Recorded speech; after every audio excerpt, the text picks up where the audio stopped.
काफी लोग ये भी कहते हैं कि राजनीति में अगर आपको कदम रखना है तो आपका आर्थिक आर्थिक स्थिति आपकी बहुत मजबूत होनी चाहिए, क्योंकि पार्टी कभी भी किसी भी नए बंदे को इतनी जल्दी टिकट नहीं देती है। बहुत सोच समझ के टिकट पे भाई विचार करती है कि हाँ मैं इसको ऐसे करूं, इसके पास फंडिंग है ये कि नहीं, कैसे चुनाव लड़ेगा क्या नहीं करेगा। पार्टी बहुत कुछ देखती है। कोई अगर ऐसा बंदा चुनाव में उतर रहा है जो फ्रेशर के तौर पे उतरा तो इतनी जल्दी पार्टी उस पर ध्यान नहीं देती है। ठीक है। और कहीं ना कहीं कुछ लोग जो है जो परिवारवाद हो जाता है, परिवार की जो पिताश्री दादाश्री ने बनाई हुई जो राजनीतिक करियर होता है उनमें भी उनको फायदा मिल जाता है। नया बंदा इतना जल्दी कूद नहीं पाता है। और ये ब्लेम अन्य राजनीतिक पार्टी पे भी है, चाहे वो कांग्रेस हो चाहे वो समाजवादी पार्टी हो, कि एक परिवारवाद के चलते वो चलती आ रही है। तो इस पे क्या आप कहना चाहेंगे? देखिए ऐसा कुछ नहीं है।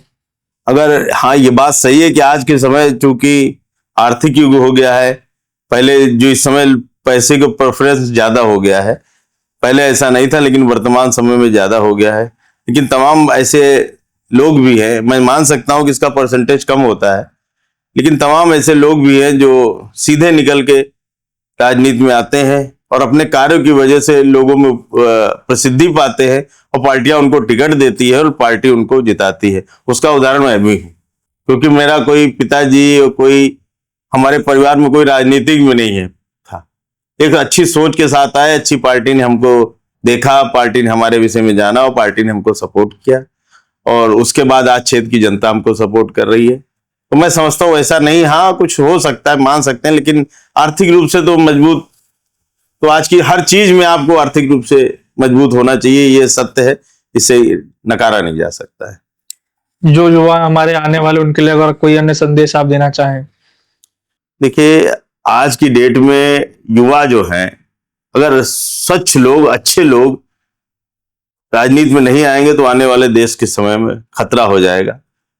तो इसलिए हम युवाओं से अपील करेंगे कि वो अपना जो है रुझान राजनीति की तरफ रखें, राजनीति को भी अपनी रुचि दिखाएं और एक ईमानदार और देश की प्रगति करने के लिए, प्रदेश की प्रगति करने के लिए, समाज की प्रगति करने के लिए अगर अपनी अच्छी धारणा के साथ आप राजनीति में आते हैं तो तमाम ऐसी पार्टियां हैं जो आपको देखेंगी और आपको जो है आपके कार्यों को देखेगी और आपको स्वीकार करेगी और जनता में आपकी लोकप्रियता को देखते हुए आप पार्टी आपको टिकट देगी और आपको विधायक और सांसद, जिला पंचायत, तमाम ऐसे पद हैं जो पार्टी आपको देती है। इसके अलावा संगठन में भी तमाम ऐसे पद हैं जो राजनीति में आने के बाद, क्योंकि विधायक तो 300-400 होते हैं जो 400 लोग टिकट मिलते हैं, लेकिन तमाम संगठन से जुड़े हुए ऐसे पद हैं जो राजनीति में आके बहुत अच्छा मुकाम उनको हासिल होता है और अच्छी उपलब्धि आप पा सकते हैं। लेकिन युवाओं को राजनीति में आना चाहिए। इसलिए चलने से पहले अगर आप जनता से कुछ आग्रह करना चाह रहे हो, कुछ, क्योंकि चुनाव के लिए अब आपकी विधानसभा जनता से कुछ कहना चाह रहे हो? और मैं अपनी विधानसभा से यही कहूंगा कि अब की हमारी जो है पार्टी, समाजवादी पार्टी के हमारे राष्ट्रीय अध्यक्ष माननीय अखिलेश यादव जी, जिनका विजन सभी धर्म को साथ लेके चलने का है, सबके विकास के लिए काम करने का है और हर समाज को लिए शिक्षा, स्वास्थ्य, चिकित्सा, हर चीज के लेके अगर कोई किसी के पास कोई योजना है तो माननीय हमारे राष्ट्रीय अध्यक्ष जी के पास है। तो आप सब लोग बड़ी संख्या में समाजवादी पार्टी को सपोर्ट करें और जो जाति और धर्म के आधार पर लोग आपको लड़ा रहे हैं इनसे दूर हटें और समाजवादी पार्टी को 2027 में भारी बहुमत से माननीय अखिलेश यादव जी को आप सब लोग मुख्यमंत्री बनाने का कार्य करें। अच्छा, आपने अपना मैनिफेस्टो बता दिया कि मैं जब इस विधानसभा में आऊंगा तो मंडी यहाँ पे चलनी है, एक राजकीय कॉलेज होना चाहिए, सब सड़कें वड़के आपने अपना बता दिया। पार्टी मीटिंग्स में आप जब बैठते होंगे तो अभी समाजवादी पार्टी अपना क्या मैनिफेस्टो लेके चल रही है? समाजवादी पार्टी का मैनिफेस्टो तो अभी तो जैसे जैसे चुनाव नजदीक आएगा वैसे वैसे हमारा मैनिफेस्टो उस समय की समस्याओं के अनुसार बढ़ेगा। जैसे कि समय आज की डेट में हमारे माननीय राष्ट्रीय अध्यक्ष जी ने स्पष्ट कर दिया है कि हम जो गरीब महिलाएं हैं उनको हम 40,000 सालाना देने का काम करने जा रहे हैं। एक बड़ा मैनिफेस्टो है जिसको हम लोगों ने, हमारे राष्ट्रीय अध्यक्ष जी ने कह दिया है और कहने का मतलब है कि 3,000 रुपए महीना गरीब महिलाओं को देंगे, तो उस हिसाब से 12-36 और मिला के करीब लगभग 40,000 रुपए सालाना हम गरीब महिलाओं को देने का काम कर रहे हैं। तो ये तो हमारे समाजवादी पार्टी के अंदर एक खास बात है कि जो कहती है वो करती है, चाहे जो भी काम आज तक वादा करके आए हो।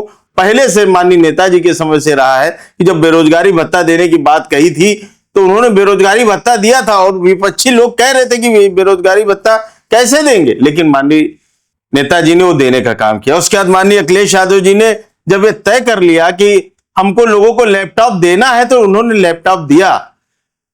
आज की महिला जो हमारी बिटिया थी उनको कन्या विद्याधन दिया। और लेकिन आज की सरकार क्या स्कूटी देने का वादा करके आई थी, कितने लोग को स्कूटी, कितने लोग को लैपटॉप देने का काम किया। ये खाली लोगों को गुमराह करने का काम अगर कोई करता है तो ये सरकार कर रही है। अपने वादों से मुकरना इस सरकार का मुख्य काम है। और हम लोग जो काम करते हैं बिल्कुल स्पष्ट होकर, जो हम चाहे जैसे भी कोई योजना बनाए हमारी पार्टी, हम लोग उसको धरातल पे उतारने का पूरा काम करते हैं, जो भारतीय जनता पार्टी नहीं करती है। नहीं, अगर पेंशन की आपने बात की है, जो आपने बताया जो बुजुर्ग महिला या फिर जो गरीब महिलाएं हैं उनको हम पैसा देंगे 40,000 रुपए सालाना। समाजवादी की पेंशन योजना चल रही थी 2012 में, समाजवादी पेंशन योजना चल रही थी जिसमें वो शायद 2,000 रुपए ना जी। उस समय समाजवादी जब 2012 की सरकार आई थी तो समाजवादी पार्टी की योजना करीब 1,000 रुपए की, 500 से शुरू की 1,000 रुपए तक गई थी, जिसको पिछले अगले चुनाव में हमारे माननीय राष्ट्रीय अध्यक्ष जी ने जिसको कहा था कि अगर समाजवादी पार्टी की सरकार बनेगी 2022 में तो हम लोग 2,000 देने का काम करेंगे। आज उसी 2,000 को माननीय राष्ट्रीय अध्यक्ष जी ने उसको 3,000 करने का काम किया है, क्योंकि समाजवादी पार्टी जान रही है कि हर हमेशा महंगाई बढ़ती है। जो पैसा उस समय था, उस पैसे की वैल्यू कम हो गई है।